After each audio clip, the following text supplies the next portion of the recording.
something pops up on my phone. It was like USWNT final January camp roster. And I was like, no warning.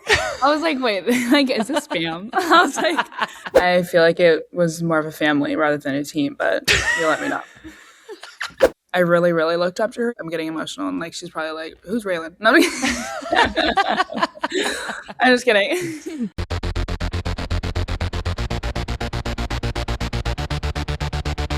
Hello, everybody. Welcome back to Friendlies. I'm your host, Sam Mewis, and today I am so thrilled to be joined by one of the most feared forwards in the NWSL, known for her fast, fierce attack, as well as her boldness on the ball. She's a standout on the Portland Thorns and has recently taken her talents to the U.S. Women's National Team. Anybody who's watched her play or who has had to defend her will tell you the same thing. Do not take your eye off Reilyn Turner. Reilyn, welcome to the show. Thank you so much for being here. Thank you for having me. This episode of Friendlies is brought to you by Verizon. As an official sponsor of the FIFA World Cup 2026, Verizon knows this isn't just any year, it's a FIFA World Cup year. And they are teaming up with David Beckham and an all-star roster to launch Verizon Ultimate Access for FIFA World Cup 26. Verizon customers will have access to thousands of free FIFA World Cup tickets, once-in-a-lifetime opportunities to win golden tickets for access on the field during gameplay, meet and greets with soccer legends, and more on the road to the tournament. The FIFA World Cup 2026, no one gets you closer than Verizon. I am so excited to chat. I kind of met you, and I feel like we became friends this past fall at the NWSL Skills Challenge, which was at championship weekend. I coached a team of just the most incredible, determined athletes I've ever met in my life. You were on my team, and I just feel like it was like the most fun. I feel like it was more of a family rather than a team, but you let me know.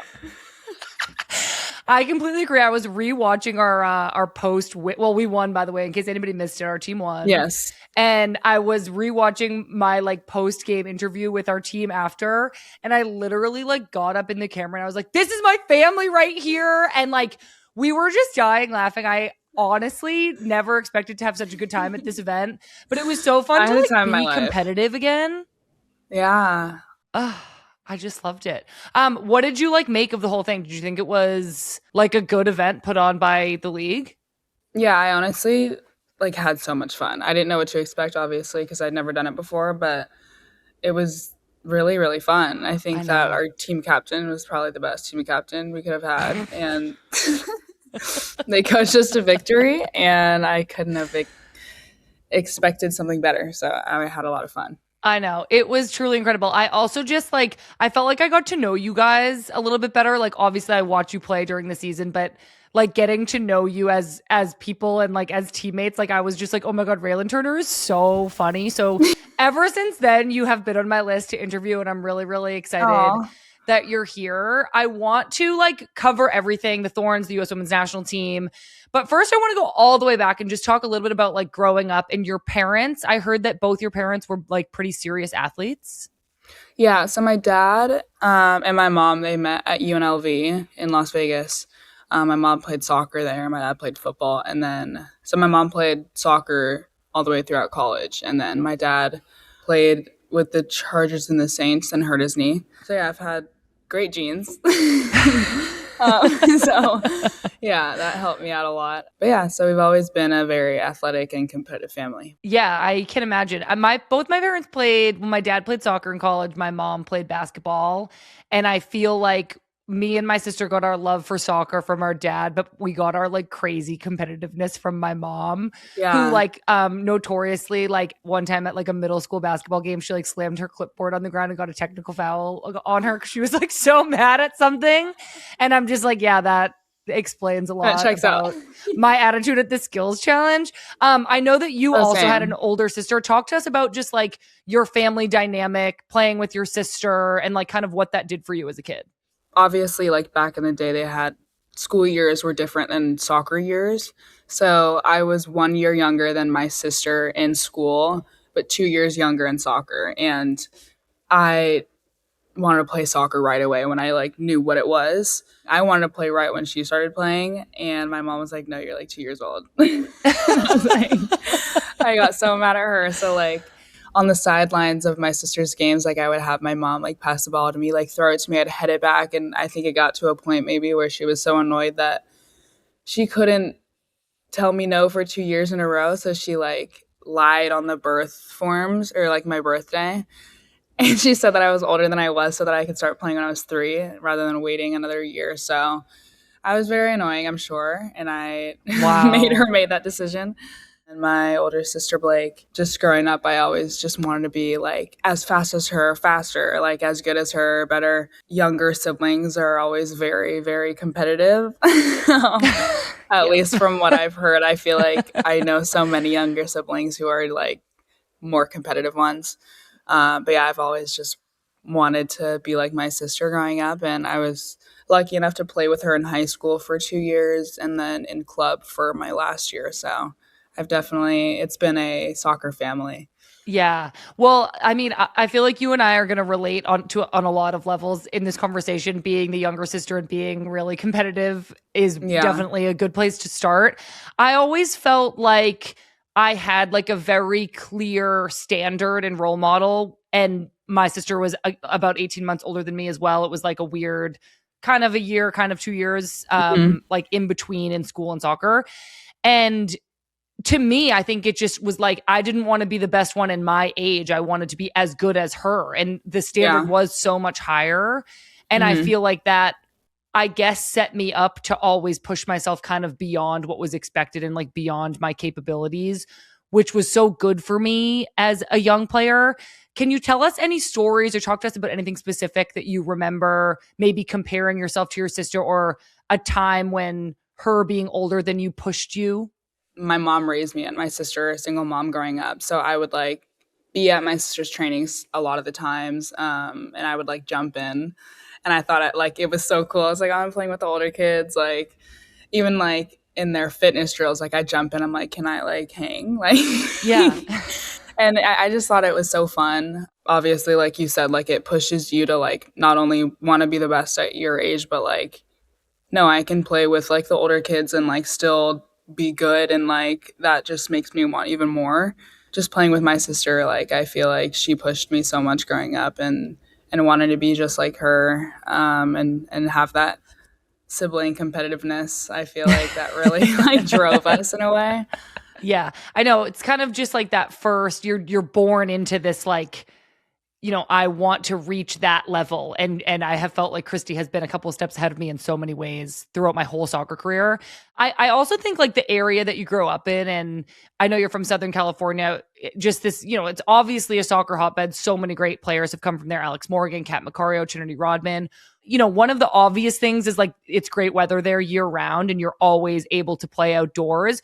Do you think that there's anything else in like the infrastructure of soccer in Southern California that has helped create so many great players? Yeah, honestly, like I didn't even think about the outside all Yeah. year thing because I'm so like You're like, yeah, of I'm course like, oh, it's I didn't even 70 know and you guys couldn't sunny. do that. Oh Yeah. yeah, no. In the Northeast, we're not playing outside in the winter. Yeah, wow, I didn't even think about that. I apologize.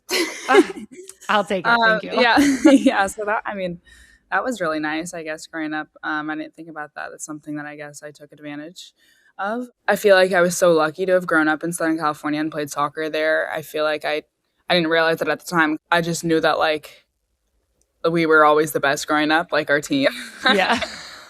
But obviously, like we also had Trinity Rodman on our team, so it's like the players that we had. Like I don't know. I didn't know if I thought of it as like a Southern California thing, but I think that also might play a part in like just the amount of teams, college teams that we have there. Like we have UCLA, obviously, Yeah. USC. The NorCal is kind of borderline, but we have a lot of schools there that are big name schools. So maybe that's a big part of it because obviously NorCal is like a hotbed, like you said, for youth soccer too. So I don't know. Yeah. So, okay, you mentioned Trinity Rodman. Was she was on your club team? Hmm. Oh my gosh. Okay, you guys must have been so good. Was there anybody else that we would know that was on your club team? Izzy D'Aquila, she was on the Thorns Oh and yeah. Santa Clara. Yeah, she's on our team. Wow. We were all on that team for like 10 years. Oh my gosh. Okay, that's Yeah. crazy. I have such great memories with my club soccer team, just like traveling, like Yeah. growing up together. It was kind of different from your school friends, but in such a Hmm. great way because you shared so much like through your journey in soccer. What was it like being friends with Trinity when you guys were like young teenagers? our club coach had like an O2 group and an O1 group. Okay. So Trin was on the O1s, but I would like play up with them, and Okay. right away we became like best friends. We've known each other for a really long time, and I think that we are very similar, and we just found similarities between us two, and it was really fun just having her on my team. But yeah, we obviously are still friends, and it's nice to see her twice a year. But yeah, like you said, like just the memories of like having friends outside of like school friends who you can actually just relate to. Like, yeah, it's fun having school friends, but then when you're with your friends who you literally have the same life, and like you want the same things that I want, you have the same passion that I do. It's just a different connection, and it's something that I don't think you can replicate with people who aren't on your team, and it's hard to describe to people who don't play sports. But yeah, I'm just very, very grateful for the time that I had on the Blues. Yeah.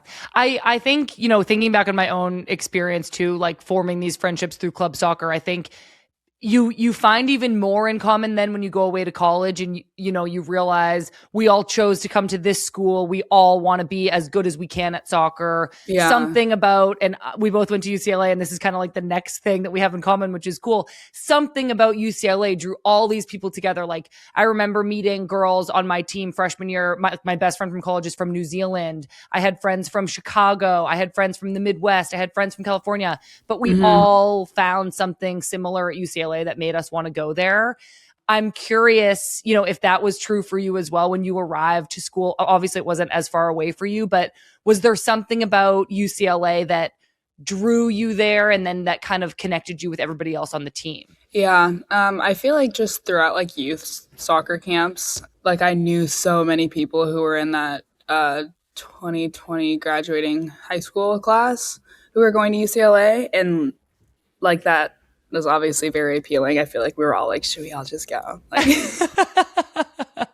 like I feel like there are so many of us who knew each other very well previously, and I think that it was just so fun, like going in first day and being like, oh my gosh, like I can't believe we're here. Like, just growing up together in the youth process. And then I even had one friend who like lived with me the whole entire summer before reporting. Like, it's just crazy, like showing up to college and being like, oh my gosh, like we all wanted to come here, like you said, like we all wanted to come here for a reason, and like that's to like be the best. And it's an even higher step obviously than club. Like in club you relate to your friends because you all have the same passion, but now at college it's like, oh, we all actually want the same thing, and it's to be the absolute best. So it just like adds to it. I met my best friends in the whole world at college, like Lily Real, like she is one of my absolute best friends, and like obviously like I maybe had like one or two camps with her growing up, but like didn't really know her. But in college, like she became one of my best friends in the whole world. So it's crazy, like to think of like if I didn't go to college, like obviously people cannot go to college. It's clearly working out for some people, but but like I wouldn't change it for the world, and I'm so grateful for my time at UCLA. It's taught me so much, and it's connected me with so many different people, and I'm just very grateful. I know. I completely agree. I mean, I totally support like players now, you know, doing what they need to do and skipping it if that's what's best for them. But in like 2 weeks, I'm going to like see my college friends. Like we have like a little girls weekend planned, and the friendships I made, and I think the personal growth that I had in college, like obviously it's such like a critical age for like personal development. I just think I matured so much, and it was kind of this like safe space for me to turn into an adult. What was your favorite thing about living in Westwood? Oh, like I don't know if it's like a Westwood thing, but I would just say like the people. Like obviously there's great people everywhere, but like my people in Westwood, like I wouldn't trade for the world. But yeah, like you said, like I'm about to see my college teammate tomorrow, I think. She's in North Carolina. It's just crazy, like people bounce around, and like I feel like you always know someone who, oh my god, I went to college with them. Like I don't know, I would just say like it's a feeling, like the feeling of home. Like obviously I'm from Southern California, so like it's an hour away. It's not too close to home, but it's definitely not too far. It's just kind of like my safe place. Like even like Thanksgivings that we wouldn't have off, like I would have my friends at my house. Like, oh yeah, just go to my house. Like But yeah, so I don't know if that's like even answers your question, but more of just Yeah, like a home feeling. totally. No, I love that. I mean, I'm from near where Lily Reel is from. And so Yeah. I had a really different experience, but like similarly found a feeling of home in the people there, in my teammates. We would always go to somebody local's house for like weekends Hmm. and holidays as well. And I think I'm glad to hear that, those feelings are all still there and around the Yeah. program, because UCLA was such a special place for me too. I know that you were, and we're going to get into like the Thorns of the national team in just a second. I'm just like so fascinated about UCLA. I know that you were also like a very early name, image, and likeness sponsored college player. This was a few years ago. So at the time, it was a really new thing in college athletics. What effect did that kind of attention and opportunity have on you? And how did it kind of, keep you thinking about your future as potentially a professional soccer player? I didn't really think too much about it. I feel like when it first started, obviously I had the Nike sponsorship, which I never would have imagined, and I was so grateful for, and I still am. But like I don't know if it really like hit me. Like I was like, this is so cool, but like I wasn't like getting all this Yeah. attention. Like I was just like grateful. Yeah. um, I don't think that like anything really crazy happened while I was at college. Like I feel like you see that now. Like I was kind of at the start of it, and then I graduated, and then now like I'm hearing crazy things about NIL in college. And I think things have just changed like so fast. And, I don't really know Yeah. all the ins and outs of it either. I do know that, what an incredible opportunity for you, who obviously deserved that attention and that opportunity. You led UCLA to a national championship. You scored over 40 goals in your collegiate career. You were named a Pac-12 Forward of the Year your senior year. And so obviously all these, great things on the field are setting you up to be a very early NWSL draft pick in 2024, which was the very last draft ever. You got picked up by Racing Louisville, which now we've talked about, you grew up in Southern California, you went to UCLA, and now you have to go to Louisville. And Yeah. you had never lived really very far from home. Was the move intimidating for you? Like, what was your reaction? Yeah, I mean, I've always been the type of person like everything happens for a reason. And when I learned that I was going to go to Louisville, obviously, like you said, I had never left Southern California in my whole entire life. I guess not even like, oh yeah, I went to NorCal. Like I've never lived Yeah. further than an hour away from my house, and without traffic, of course, LA traffic. I was definitely nervous. I didn't know what to expect. I didn't even know like what the Midwest was, if you can even like call it that. I don't know. Yeah, I don't really know either. I have no idea. But yeah, I mean, obviously, like I was very nervous, and I like knew a good handful of people in the league, and I think that like Louisville was maybe the one out of two teams maybe I didn't know anybody on the team, like Yeah. not even one person, and that like I found that very surprising. But I was like, okay, this is probably like the most challenging it can get. You just kind of have to lean into it, and I went and I had a lot of fun. I met one of my best friends, Emma Sears. We're still best friends. I was very, very, very grateful and excited for the opportunity. But yeah, like it was a bit of a culture shock. I'm used to like even like this sounds crazy, but like even 4th of July, like I was at Emma Sears and I'm like, like what do you guys do on the 4th of July? Like I just go to the beach. Like I'm confused. What do they do? I was in like, what do you Louisville? do? What did you do? 4th of July is in the league. Like you don't really have off. You don't have the next Okay, day fair, off. So fair, like we fair. were just like walking around. But Yeah. yeah, I was just like, what do you guys do today? Like there's no like Yeah. parade. There's like yeah, obviously going to Louisville, I was very excited and grateful for the opportunity. Grateful to Bev and Ryan for picking me up and believing in me, and I had a lot of fun and I learned a lot. And yeah, I'm just very grateful. I know that you had a strong start to the season. You scored 4 goals, some really crucial ones for the team.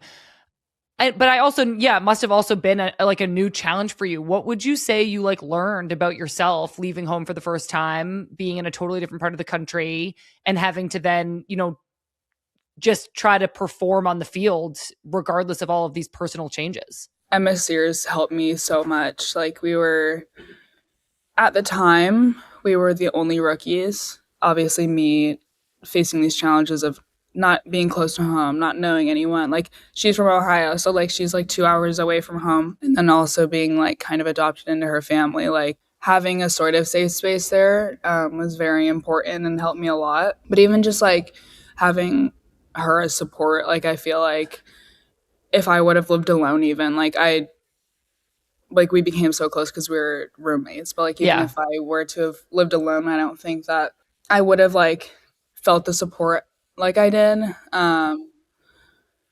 But yeah, I feel like it's important like when you do move to a place that you're not familiar with or like that you are gonna face like challenges.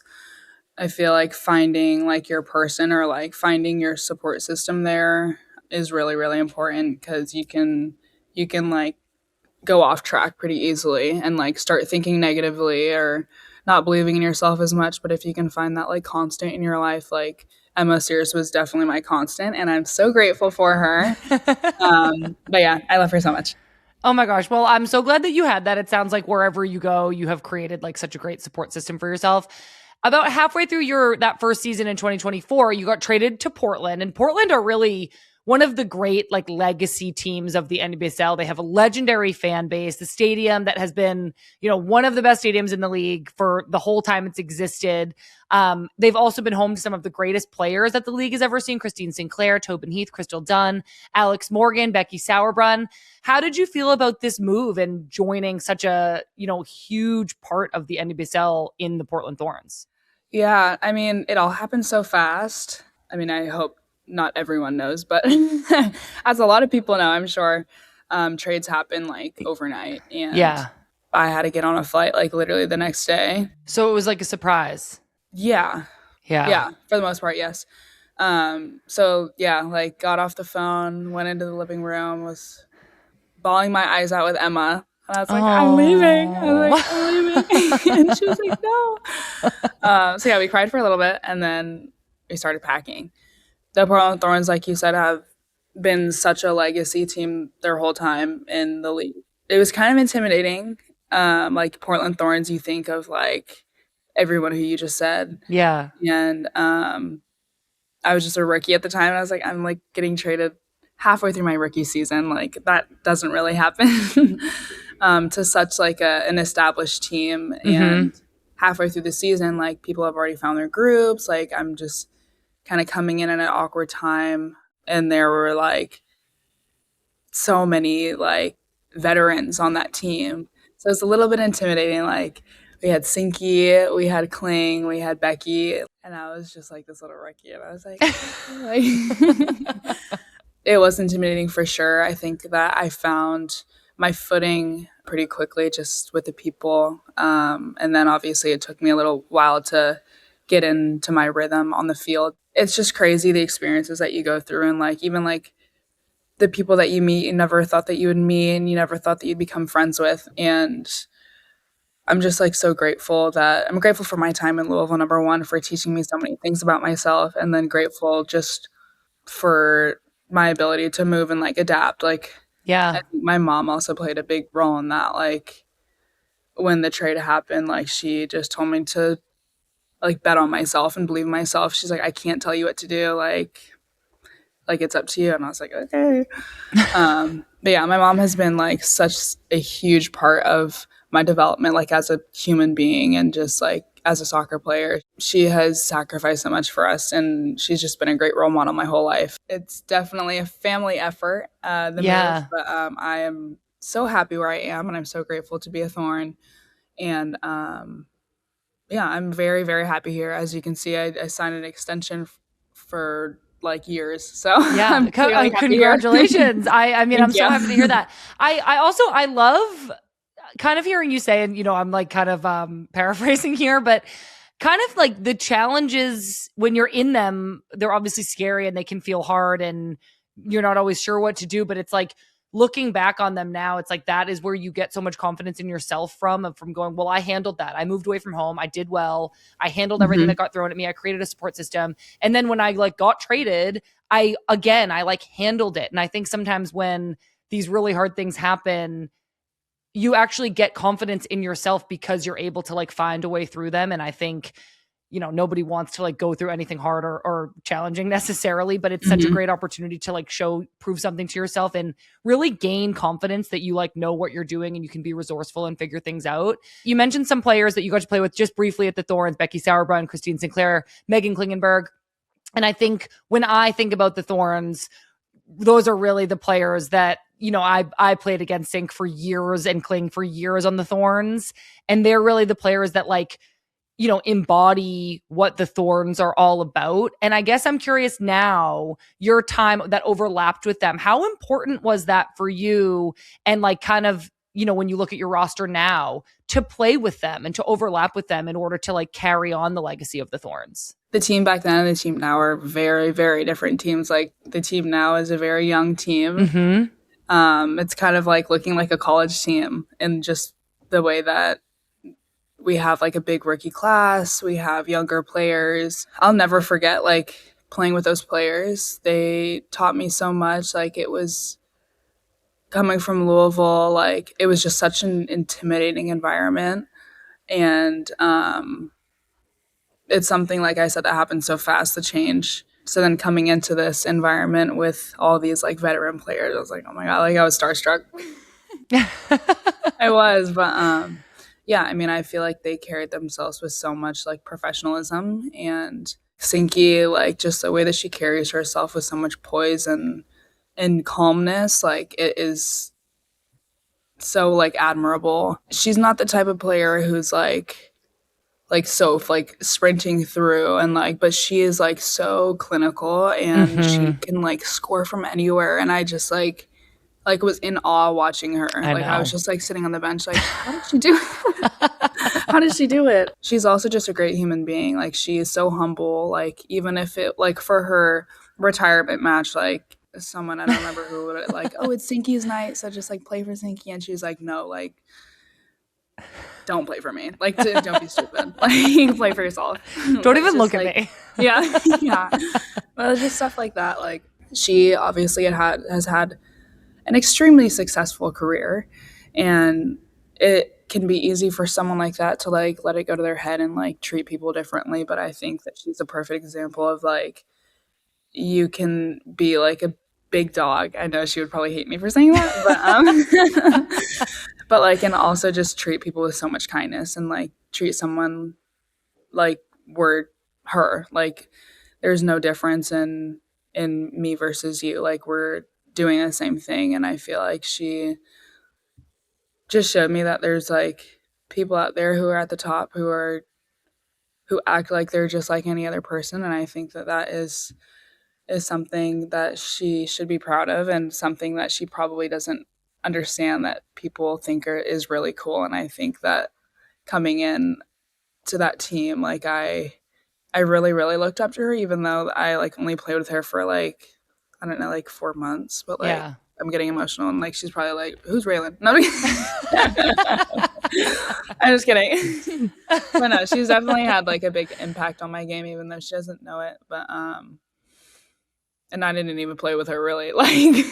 Oh, I mean, that is so sweet. I can tell that, playing with her really meant a lot to you, and that it means so much to you to carry on the legacy of the Thorns because of somebody like Christine Sinclair. And I think that's really cool. I looked at your season last year where, all these players that we're talking about, Sink, Becky Sauerbrunn, Kling, were no longer on the team. And I think there were actually a lot of question marks around the Thorns. Looking back on the year and seeing how well you guys did despite that kind of identity change, I think is really cool. And I think you guys may be like continuing on that journey this year. But I want to stick with last year and your experience with the Thorns. You did really, really well. I know you kind of had to play out of position a little bit, but you really embraced the opportunity to be good where the team needed you to be. Not only did you help the Thorns come in third place in the regular season, but you also were able to impress Emma Hayes, the U.S. Women's National Team coach, and you got your first call up this January in a series of friendlies. Going through 2025 and then getting your first call up earlier this year, what do you look back on and think were some of the things that helped you perform well and made you stand out? I honestly just feel like so much happened last year.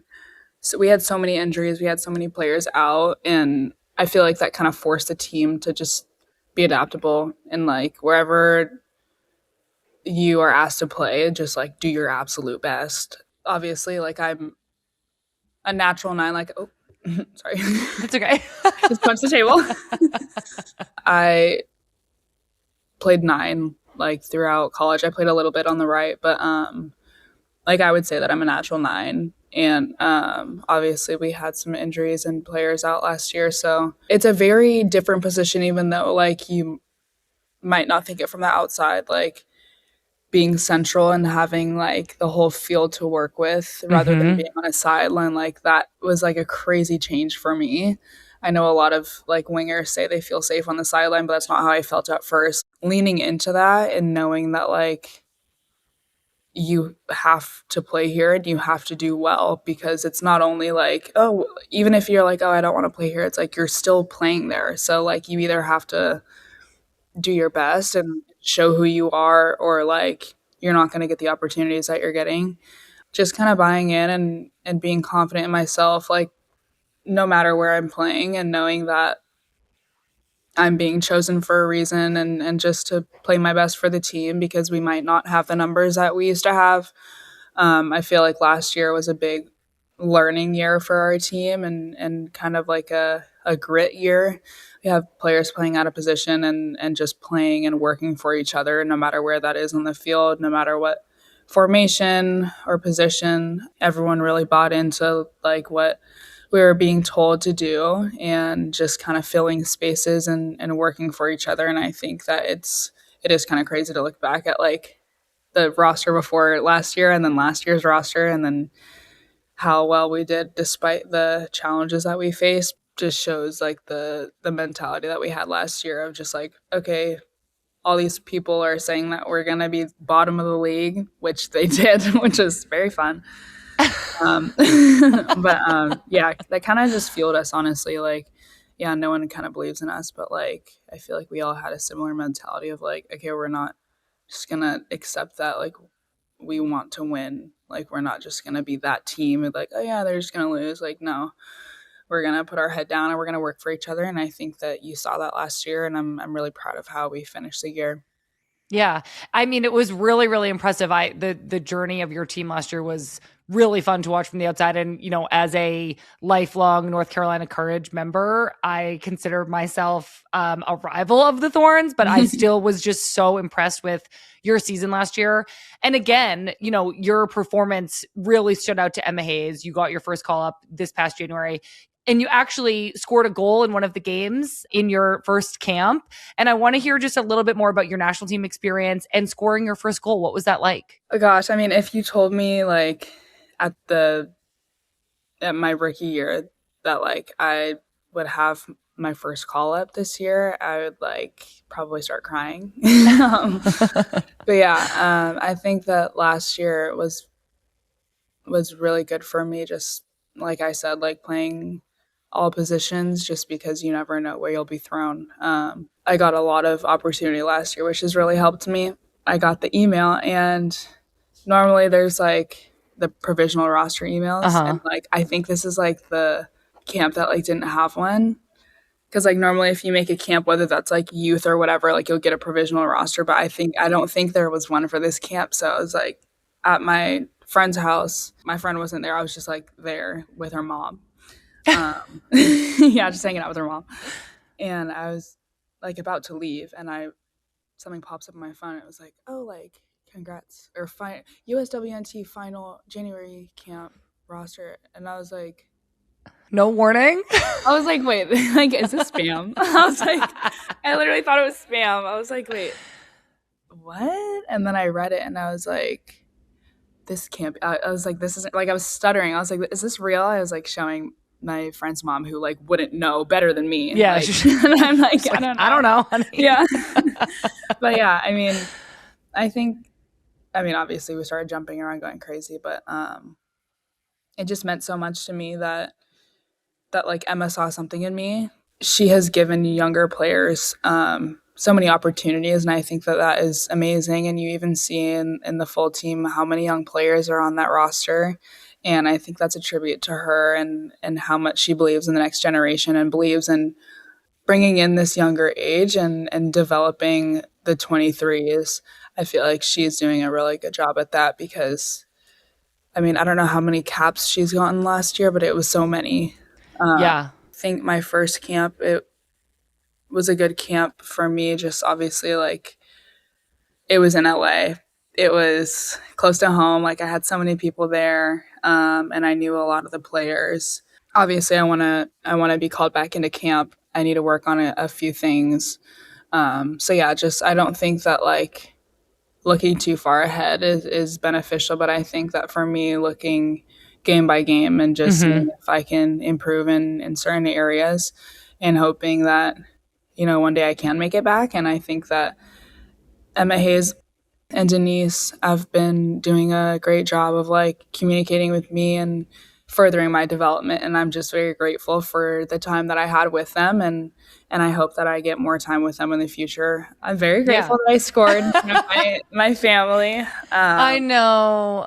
That was like emotional for me. And then Trin being the captain, I was like, wow, it was just honestly like the best first camp I could ever imagine. Yeah. That's amazing. I had noticed that Olivia Moultrie, your Portland Thorns teammate, assisted the goal. And then also that Sam Coffey, your former Portland Thorns teammate, was there to celebrate with you. So I just imagine, like, I mean, you'll never forget your first goal. My first goal, I ran straight over to celebrate with Crystal Dunn, and I will never, ever forget that. So it must have been so special to do it, like, also at home in front of people you love and care about.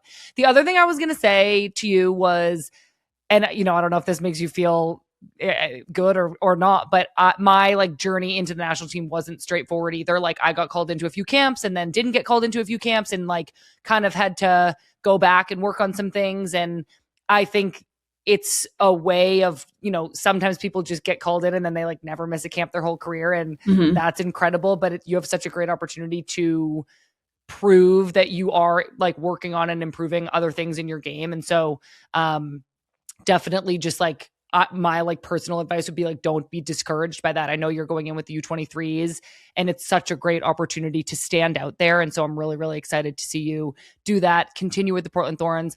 I only have like maybe one or two more questions, but I know, we've kind of talked about Portland's season last year.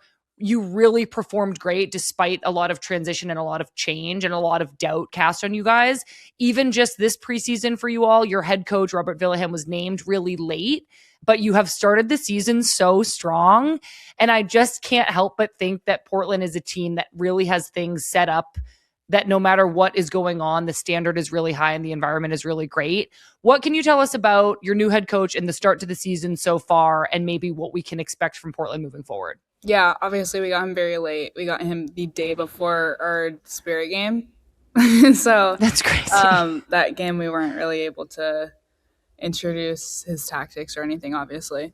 Yeah, I feel like he's come in with confidence and a very clear game model that he has for our team. And I feel like we've all very quickly bought into it. And I think he makes things very, very clear. He's done a really good job coming in very late and still having the impact that he's had. But yeah, obviously he performed well when he went down 2 players. So, I'll say. So came out. Yeah. Yeah, but even just his tactical changes in that game, you can tell that he knows what he's doing, and that we're all behind him, and that we believe in him and he believes in us. And I think that I'm really, really excited for this year. Like you said, we have done pretty well in our first couple of games, and I'm excited, and that's definitely, he's a big part of that. So I'm excited to continue this year with him. Well, I feel like I've kept you way over time. There's still so much to cover, but I will have to let you go. This was so much fun to see you again. I'm really excited to watch you this year. Good luck with the 23s and good luck with the Thorns. Thank you. Thank you all so much for listening. Reilyn was so cool and fun, and I knew she would be a great person to interview when I first met her at the Skills Challenge last fall. Before we let you go, we've got our linked up voicemail of the week presented by Verizon. Each week, we want to hear from you. So call and leave us a voicemail at 855-611-4050, and you could be featured on a future episode of Friendlies. Here's our caller this week. Hi, Sam, Becky, and Lynn. It's Liza. I live in Denver, huge Denver Summit fan. Was at the massive home opener. Definitely sad you weren't there, Sam. I also recently attended the U.S. Women's National Team game against Japan in Denver, which was so much fun. It was my first national team game. I was wondering if you guys would be able to talk about how friendlies get decided in terms of like where they play. The U.S. generally seems to only play on U.S. soil. Very rarely do we go to Europe or other places to play teams at their home stadiums or home countries. And I was wondering if there's like a process of payment involved. Like, does the U.S. pay other federations to come here, especially smaller federations or less well-funded federations? I know it's really expensive. Some federations, their athletes don't have the type of resources that ours do. So, yeah, I was just curious if you could talk a little bit about that, if you know sort of the behind the scenes of how that gets decided and organized, and are there extra benefits to these other teams for flying all the way to the U.S., like Japan flying from their Asian Cup final back to their club teams and then to the U.S., and some of those club teams are all over. So, yeah, just curious for some more behind-the-scenes information. Love the pod. Can't wait for the next episode. Thanks. Hello, Eliza. Thank you so much for calling in. Also, go Summit. I'm so glad to hear that you are a big fan of the new team and that you were at the home opener. This is such a great question, and I have to admit, I don't know all of the details. I do remember for some of the national team games that I played in years ago, there was talk of U.S. Soccer as a federation helping to cover some of the costs when they would bring a team from another country to come and play us.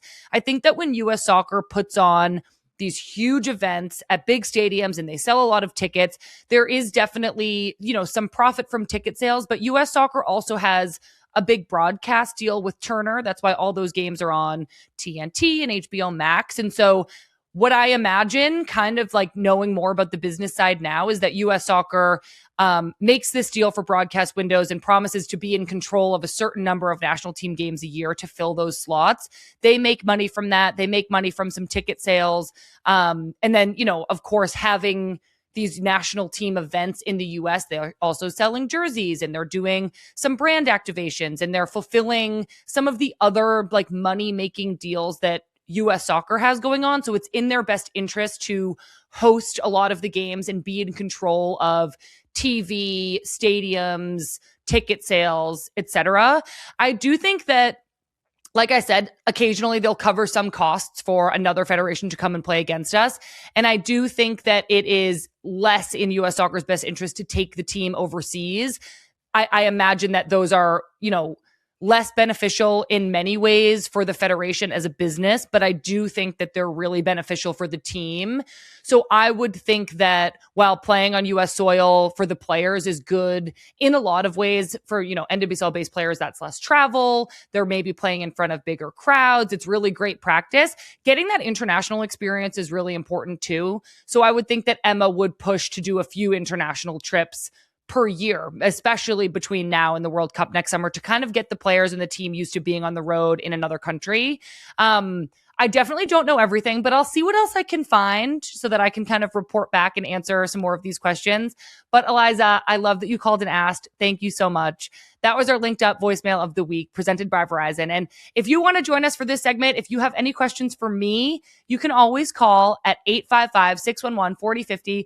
Just leave a message, ask me a question, and maybe you'll be the next featured listener thanks to our friends at Verizon. Next week's guest on this show is Gotham forward, businesswoman, and all-around icon, Midge Purse. I know Midge has lots of news of her own to share, so we are very excited to have her on the show as she continues to just blow us all away with everything that she's capable of.